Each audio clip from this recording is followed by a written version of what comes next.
The nursing home called me on a dreary Thursday afternoon. My mother, frail and drifting in and out of the fog of dementia, had passed away quietly in her sleep. As her only child, the task of sifting through her belongings fell to me. I expected sentimental trinkets, perhaps a few old photographs, but what I found instead was a diary, its leather cover worn and cracked with age. The opening sentence shot through me like a bullet. I never wanted her to find out, but maybe someday she must know. The pages were filled with detailed accounts of years gone by, written in my mother's elegant scrawl. Each entry was a portal into a life I barely recognized as connected to mine. It began innocuously enough, tales of days at work, lunches with friends, and the mundanities of daily life. But as I read on, her words began to weave a darker narrative. In hushed tones, she wrote of a love affair that had blossomed and wilted before I was born. The man she described, not my father whom I had known all my life, was a shadowy figure who haunted her writings. His identity was shrouded in vague descriptions and cryptic allusions, leaving me with more questions than answers. Yet, the entries were not a chronological record but a series of emotional outbursts, secreting snippets of a past she had desperately tried to forget. I was gripped with a sense of urgency, the need to piece together a puzzle whose contours had been deliberately blurred. Every word, every sentence was a thread I pulled at, unraveling the tapestry of my family's history. She deserves to know, but will she forgive me for hiding the truth? One entry read, leaving me breathless. The more I uncovered, the more I realized my life was a labyrinth of deceit, built upon the shaky foundations of half-truths and pretenses. I recalled family gatherings, holidays that now seemed like staged performances, where the actors maintained their scripts to perfection. My father, a stern yet loving man in my memories, became an enigma in light of my mother's revelations. I found myself replaying countless moments in my head, searching for the telltale signs of deception I had been too naive to see. As I sat in the dim light of my living room, the ghost of my mother's voice guided me through the pages. Her fear, regret, and heartache seeped through the ink, casting long shadows of doubts about the man who raised me. The time had come for confrontation. My heart pounded in my chest as I dialed my father's number, each ring echoing with the weight of the impending storm. "Dad, we need to talk," I managed to utter, struggling to keep my composure. His voice, calm and unsuspecting, agreed to meet the following evening. The minutes ticked away slowly, every second an aching reminder of the abyss I was about to dive into. Finally, the day arrived.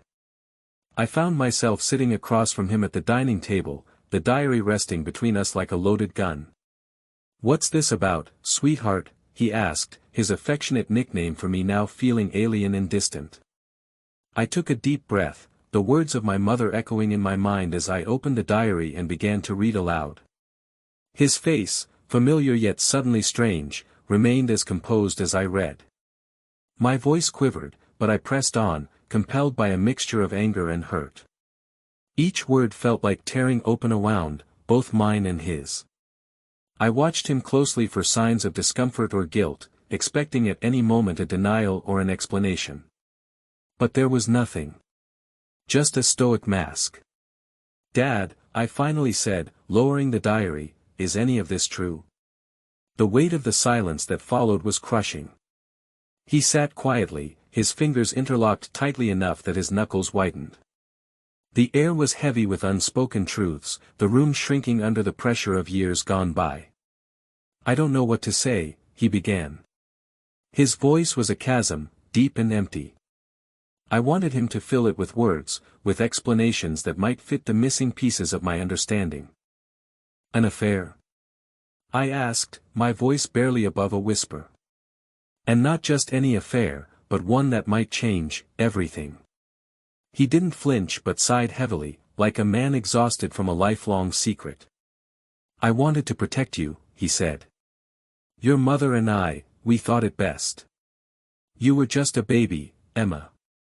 We didn't want to complicate things." The simplicity of his statement was almost infuriating. "Complicate things?" I echoed, bitterness lacing my voice. "My whole life feels like a lie now. Was it just easier to pretend?" He hesitated, his eyes reflecting the turmoil inside. Your mother was scared. I was scared.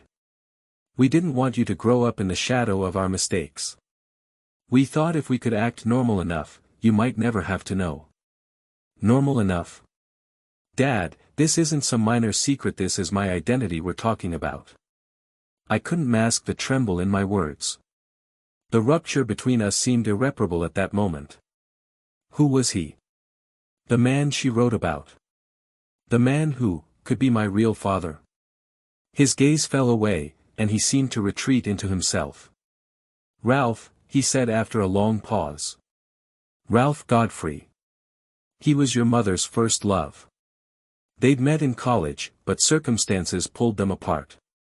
By the time they reconnected, it was already too late. His confession unraveled parts of my mother's diary that I hadn't fully understood. Ralph Godfrey. A name that was foreign yet pivotal, the silent link in a chain of hidden truths. I needed to know more, to understand who this man was and why he had become nothing more than a secret. But why did she choose you? I asked, a question that seemed to stand at the heart of this tangled web. Ralph was a good man, my father began, his voice tinged with old respect. But he was always moving, always on the edge of something new.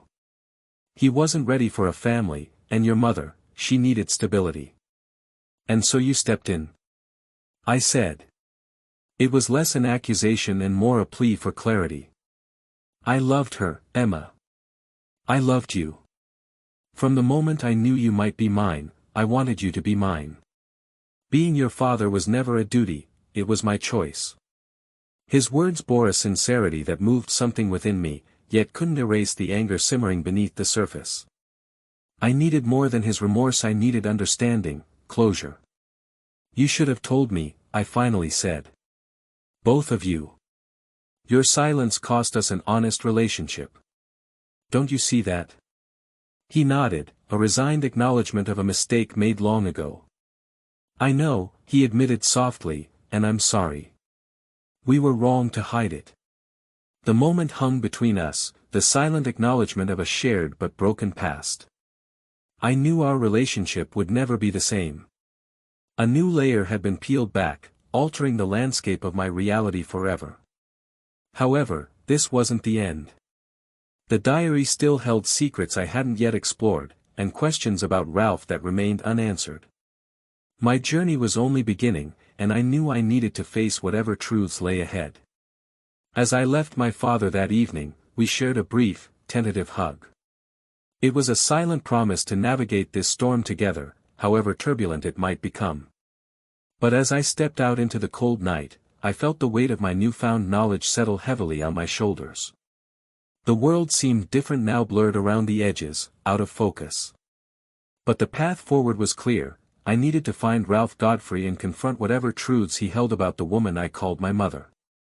The next morning, with determination knotting my stomach, I began my search. My inquiries started small: public records, social media, any trace that might lead me to the man my mother once loved and who, by all accounts, might be my biological father. Each piece of information felt like a breadcrumb leading through a dark forest. I unearthed old photographs, grainy and sepia-toned, of Ralph with my mother, their faces radiating the carefree joy of young love. There was an address, outdated but a starting point nonetheless. As I pieced together fragments of his life, I recognized patterns similar to my own: an affinity for literature, art, a disdain for the mundane. Ralph seemed like a man who lived through his passions, much like the echoes of my own unfulfilled dreams. Weeks passed, each bringing me closer to confronting the man who held answers to questions I wasn't sure I was ready to ask. But the diary had set something in motion, an unstoppable force urging me forward. The day finally came when I stood before a modest, weathered house nestled in the outskirts of a sleepy town. Each step up the gravel path echoed my heartbeat, the anticipation like electricity in my veins. I knocked, a hesitant rap that belied my inner turmoil. Moments stretched into eternity before the door opened to reveal an older man, his hair silver, eyes sharp and inquisitive. He wore the years gracefully, with a quiet dignity that seemed to recognize me in some intangible way. Ralph Godfrey? I asked, my voice barely steady. Yes. His response came with a hint of puzzlement, eyes searching mine for a trace of familiarity. Emma, I said, my heart pounding. Emma Carter. Recognition flickered across his face, a whisper of something kindled and extinguished long ago. Emma, he repeated, almost reverently. I see. As we stood face to face, I realized this encounter was not the conclusion but another beginning. The diary's secrets had led me here, and the truth of my existence lay waiting to be unveiled. But as I met Ralph's gaze, I knew my journey was far from over. The silence stretched between us like a taut wire, ready to snap under the pressure of 3 decades of unspoken truths. Ralph stepped aside, gesturing for me to enter with a gentle nod. His house was a gallery of memories, filled with the subtle smell of old books and polished wood. Every surface seemed to tell a story, much like the man standing before me. Would you like a cup of tea? He offered, his voice calm and steady. It was clear he understood the gravity of the moment, even if the full details had yet to unfold. Yes, please, I replied, grateful for the small respite. As he moved into the kitchen, I took the opportunity to glance around. Framed photographs lined the walls, some of landscapes, others of people who appeared to be family and friends. Among them, I caught sight of a younger Ralph, his arm around a woman whose eyes mirrored my own. My mother. That's your mother and I, many years ago, Ralph said from the kitchen, almost as if he sensed where my attention had drifted. We were happy once, in our own complicated way. I approached the photograph, examining it closely. The love and warmth captured in that frozen moment was palpable. My fingers brushed against the glass as if attempting to touch that intangible piece of my origin. Moments later, Ralph returned, 2 steaming mugs in hand. We settled into the living room, an air of expectancy swirling around us like autumn leaves caught in the wind. Your mother was an extraordinary woman, he began, his eyes softening with the memory. When we first met, I was captivated by her spirit, her laughter, her unwavering passion for life. It was infectious. His reminiscence was like a slow dance through history, allowing me to see my mother through a lens I had never known. But alongside the warmth, there was a shadow. What happened? I asked, needing to understand the choices that had shaped my existence. Why didn't you stay together? Ralph sighed, taking a sip of his tea. Life isn't always about what you want, but about what you choose. Your mother and I, we made choices. Some out of love, others out of fear. When it became clear we wanted different things, we parted ways. She wanted security, a stable home for you, and I needed to wander. His candidness was disarming, his confession tinged with regret and acceptance. I could see how my mother's desire for stability had drawn her to my father, a decision steeped in pragmatism over passion. Did you know about me? I pressed, the question edging on desperation. That I might be yours? Ralph's expression shifted, a flicker of sorrow dancing across his features. Your mother told me, yes. And there were nights, countless nights, when I wondered about you, imagined a life where things were different. But it was her choice to make, and I respected that. His words were a balm and a burden, offering some relief but also a poignant reminder of the life that might have been. I always wondered if I was meant to know you, I admitted, my voice carrying the weight of years. He nodded thoughtfully. Perhaps you were. The world has a way of bringing things full circle, doesn't it? As the afternoon light filtered through the windows, painting golden patterns on the floor, I realized how much I had longed for this connection. Yet, there was so much more beneath the surface, more layers of the story untold. Tell me about yourself, Emma, Ralph prompted gently, shifting the spotlight to my life. I'd like to know the person you've become. The unexpected request caught me off guard, but a part of me yearned to bridge the past with the present. I recounted bits of my life, snapshots of my childhood, my passions and dreams. As I spoke, Ralph listened intently, weaving the threads of my narrative into his understanding of who I had become.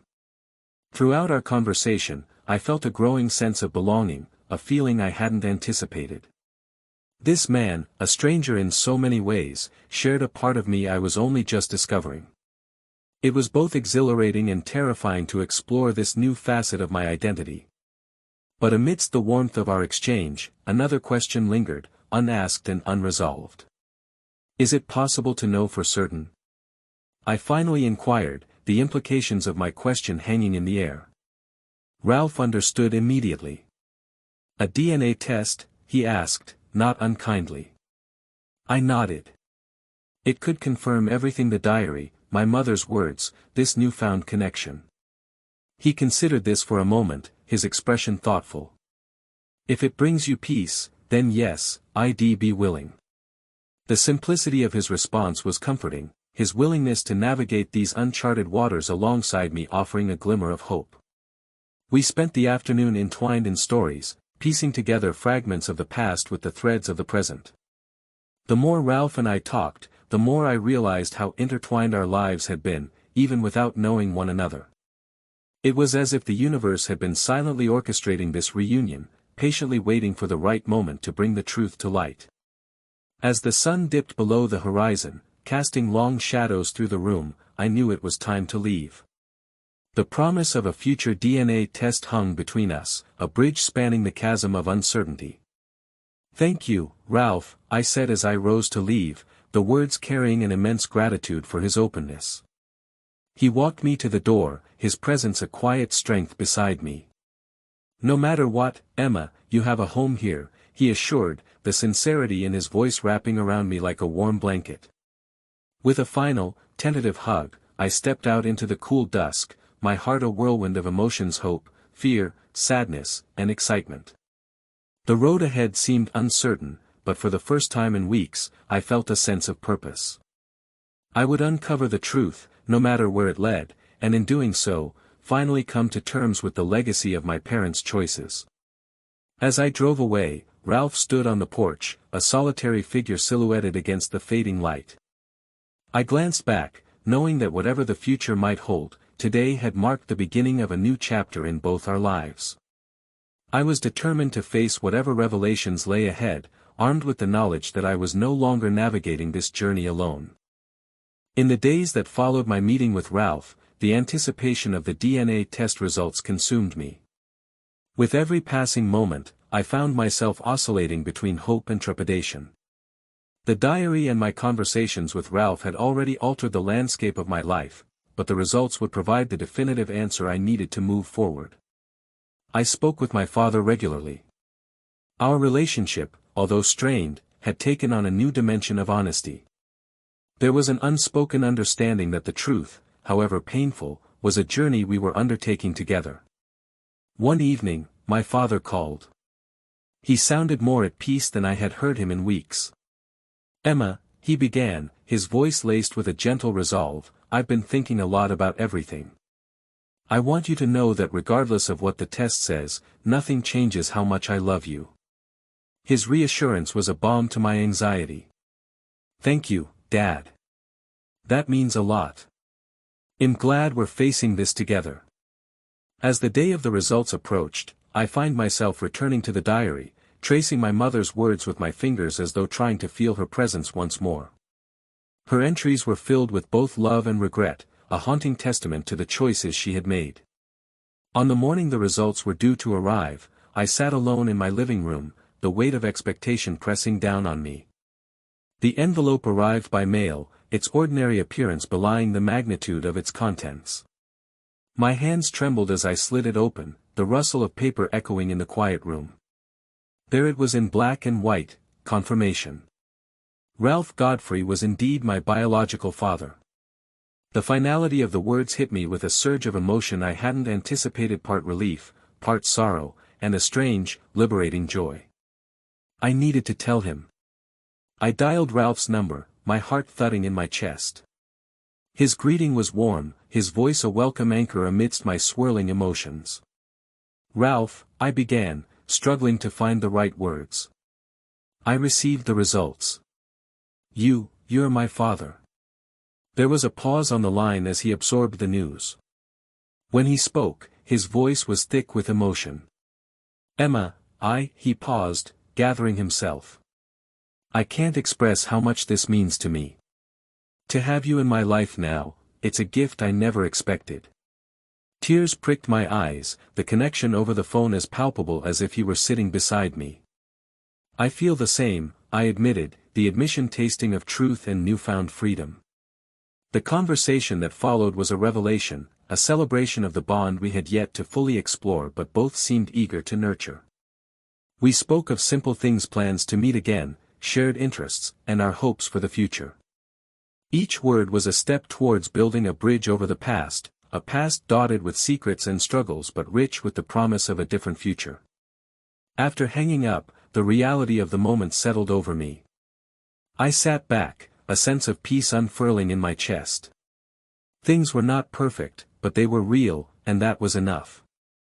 In the days that followed, I spent time with both Ralph and my father, weaving a tapestry of relationships that acknowledged the truth while honoring the love that had raised me. My father and I continued to talk, his support unwavering, his presence a constant reminder of the family we had been and would continue to be, just expanded now. On a sunny afternoon, Ralph and I met at a local park, a place he had mentioned as a favorite in one of our conversations. We walked and talked, the ease between us growing with each moment. With every step, it felt as though we were etching a new story into the fabric of our lives. You know, Ralph mused, stopping to lean on the railing overlooking a pond, I've always been a wanderer, but maybe it's time to settle down a bit. Having you in my life makes that prospect a lot more appealing. His honesty was refreshing, and I felt the same desire for stability, a foundation built on our newfound relationship. I'd like that, I replied, the simplicity of the words belying their significance. We stood in companionable silence, the sun warming our faces. This was my family, as unconventional and patchwork as it now seemed. I felt an overwhelming gratitude for the path that had led me here, to this moment of acceptance and belonging. Later that week, we arranged for Ralph to meet my father. The meeting was tentative at first, but shared understanding and mutual respect soon bridged the gap. The two men, bound by shared love for me, found common ground in their desire to support this evolving family dynamic. The dinner table became a symbol of unity, the seated trio a testament to forgiveness, redemption, and the power of truth. The atmosphere was neither forced nor awkward but filled with genuine intent to move forward. In the laughter and shared stories, I found a sense of completeness I had never anticipated. As the night drew to a close, I reflected on the journey I had undertaken. My mother's diary, once a Pandora's box of heartache, had transformed into a catalyst for healing. It connected the dots of a past shrouded in secrecy to a future bright with possibilities. I stood at the window, gazing at the stars scattered across the night sky. Each one seemed to wink back at me, a reminder of the countless paths life could take. My path had brought me to revelations that were both challenging and rewarding, and I knew, as surely as the stars shone, that this was just the beginning. Family, I had learned, was about more than blood. It was about love and the willingness to face the truth, no matter how daunting. Ralph and my father were the epitome of that lesson, and I felt blessed to call them both mine. With a deep breath, I turned away from the window, the future stretching before me like an open road, full of promise. There were many chapters yet to be written, and for the first time, I felt ready to embrace them all, knowing I was surrounded by love, understanding, and the unwavering bond of family.